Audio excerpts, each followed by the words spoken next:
E eu sempre falo aqui que a gente gosta de ajudar as pessoas. Hoje nós vamos, direto do cantinho do bate-papo, falar sobre terapia comportamental.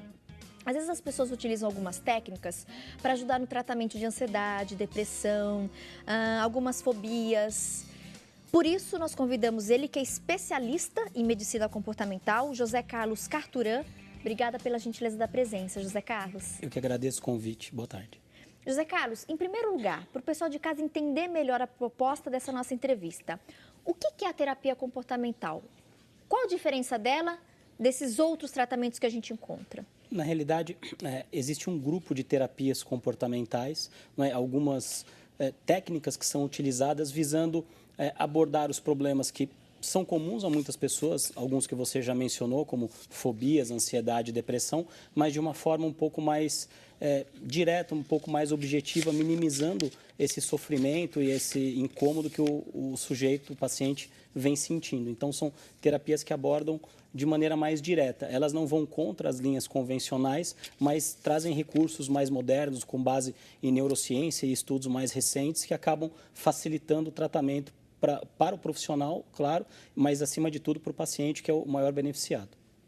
O que me chama muita atenção, especialmente na terapia comportamental, é o fato de vocês, profissionais, levarem muito em consideração os sentimentos e os pensamentos da pessoa. Como isso acontece na prática?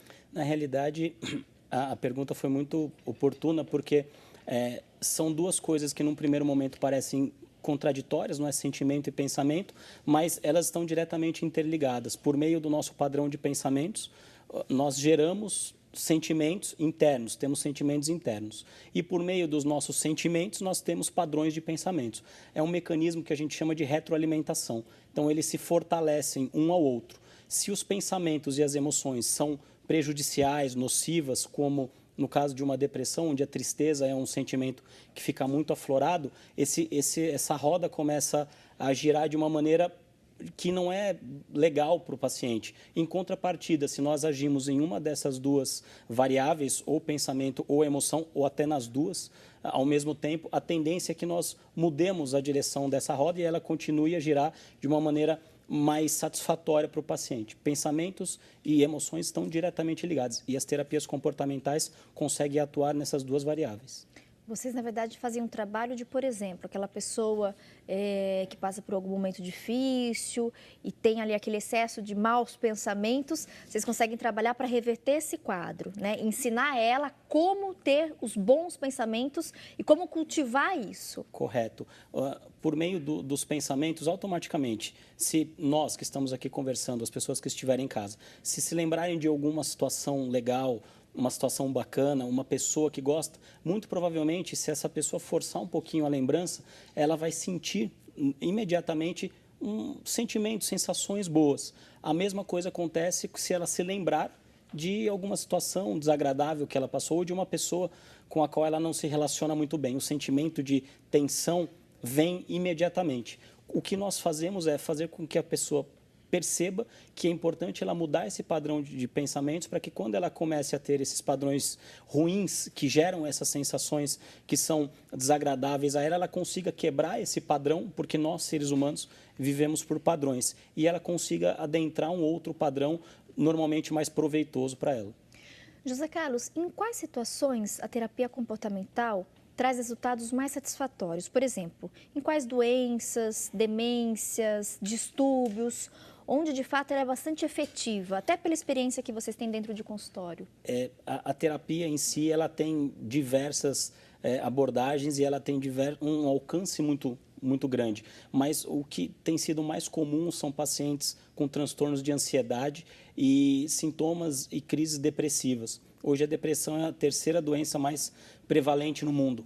Pelas estimativas da Organização Mundial de Saúde, até 2020, se continuarmos nesse ritmo, será a segunda e até 2030 a primeira doença mais prevalente. E a tendência é que as pessoas tratem a depressão, e esse é só um dos exemplos, muito à base de medicamentos, mas esquecendo o acompanhamento terapêutico.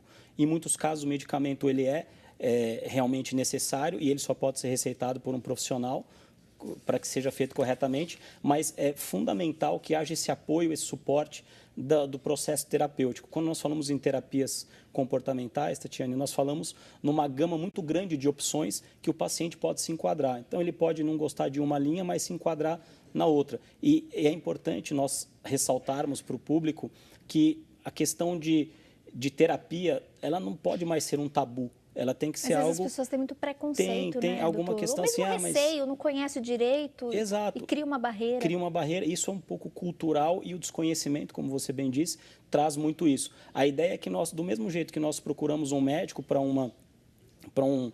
tratar de uma pneumonia, de uma gripe, que nós procuramos um cirurgião dentista para tratar de um problema odontológico, um fisioterapeuta para nos auxiliar, nós possamos procurar também um psicoterapeuta ou um terapeuta para nos auxiliar em males emocionais que são tão comuns hoje no nosso dia a dia. Até o nosso ritmo atribulado faz com que isso aconteça mais frequentemente.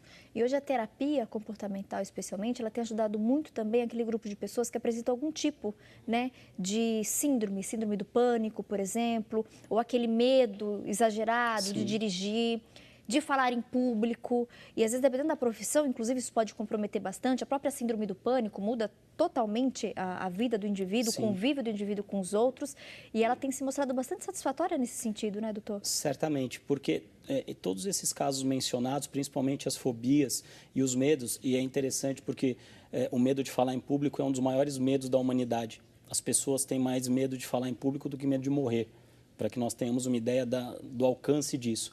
São terapias muito objetivas, então isso faz com que o paciente que passa por uma situação dessa, que são normalmente situações limitantes, acabe encontrando um caminho mais rápido para isso, justamente porque esse tipo de terapia ele foca no que a gente chama tecnicamente de gatilho. Então, normalmente, quando a pessoa tem um episódio de síndrome do pânico ou alguma coisa desse tipo, tem um gatilho que a gente fala que dispara isso. Isso é um registro que a pessoa tem no cérebro, na mente, e que de alguma maneira é disparado, ou por uma coisa que ela ouve, ou por uma situação de estresse que ela passa. Um trauma ou algo semelhante, e a tendência é que isso dispare, né, esse gatilho e ela passe a ter recorrentes episódios de uma síndrome do pânico, de um transtorno de estresse pós-traumático, que é algo que infelizmente tem sido cada vez mais comum. Então, são pontos que, por meio dessas terapias, se vai direto ao ponto e, fora um processo mais amplo que também é feito, a ideia é fazer com que a pessoa deixe de sofrer com aquele mal que está cometendo naquele momento. Então, vai direto ao ponto, remete isso, resolve isso e aí faz todo o tratamento, elabora-se todo um conteúdo mental e emocional para que ela se sinta bem e isso não volte, ela não tenha nenhuma recidiva. Perfeito. Doutor, claro que a gente leva em consideração que cada indivíduo é único, né, individual, e, portanto, o tratamento pode variar de uma pessoa para outra. Mas, em média, só para a gente ter um pouquinho mais de noção e conhecer mais sobre esse assunto, de repente, uma pessoa que apresenta um problema de ansiedade, de depressão, procurando uma terapia, né? Como é que funciona essa questão do programa da estratégia? Então, em relação aos encontros, são semanais, diários, mensais? Geralmente, quanto tempo dura uma sessão? É correto usar o termo sessão mesmo? Sessão. Como é que funciona isso na prática mesmo, nesses encontros, doutor? Como você bem disse, isso varia bastante de uma pessoa para outra, mas a ideia é que sejam encontros semanais, a ideia é que a pessoa procure um profissional qualificado, gabaritado para fazer esse tipo de intervenção e a tendência, Tatiane, é que sejam intervenções mais breves do que a terapia convencional. Então, há casos de processos depressivos que associados a medicamentos e a outras estratégias, porque nas terapias comportamentais mais breves, a gente dá algumas tarefas para a pessoa. Então, ela passa pela sessão durante a semana e ela sai com uma tarefinha para fazer, porque nós mesclamos ali terapias cognitivas, neurociência, programação neurolinguística, coaching, um monte de coisas. Apesar do coaching não ter um enfoque terapêutico, essa questão do plano de melhoria, né, da tarefinha para a semana seguinte, acaba ajudando a pessoa e isso faz com que ela automaticamente mude os seus padrões atuais e passe a rodar numa outra frequência. A gente usa muito esse termo. Perfeito. Doutor, eu recebi uma perguntinha aqui muito interessante e é a dúvida, acredito, de muitas pessoas. Se o senhor puder, então, exemplificar e falar um pouquinho sobre isso, uma telespectadora, Cláudia, obrigada, viu, pela participação. Ela pergunta, Tati, eu sempre quis entender melhor a diferença. E ela traz aqui 3 profissionais, psicólogo, psiquiatra e terapeuta. Vamos falar um pouquinho então, né? As principais diferenças, de fato, são 3 áreas, cada uma com as suas características, todas dependendo do caso. Então, conforme a sua situação, o seu problema, você deve procurar um ou outro e, de repente, você procurando um, não é o caso, ele vai provavelmente te encaminhar para outra especialidade, mas, de fato, são 3 coisas diferentes mesmo, né, Cláudia? Vamos lá. São profissões e áreas até complementares, correto? O psiquiatra, ele é um profissional da área de medicina, ele é formado em medicina, normalmente precisa ter feito uma residência na área de psiquiatria e ele é o único desses 3 profissionais que podem prescrever medicamentos alopáticos, os medicamentos que são vendidos em farmácia. O psicólogo, ele é formado em psicologia, numa faculdade de psicologia, e ele faz processos terapêuticos e atua também em áreas empresariais. Hoje o psicólogo tem um alcance muito grande. E o terapeuta é uma pessoa que é formada em outras terapias. No Brasil isso é permitido, então, por exemplo, hipnose, terapia cognitivo-comportamental, psicanálise, são formações paralelas que a pessoa faz e ela pode legalmente atender desde que ela seja associada, vinculada a um conselho de terapia que existe em todo o território nacional. Que foi até que você comentou um pouquinho com a gente, né, José Carlos? É importante a gente, de fato, procurar um profissional,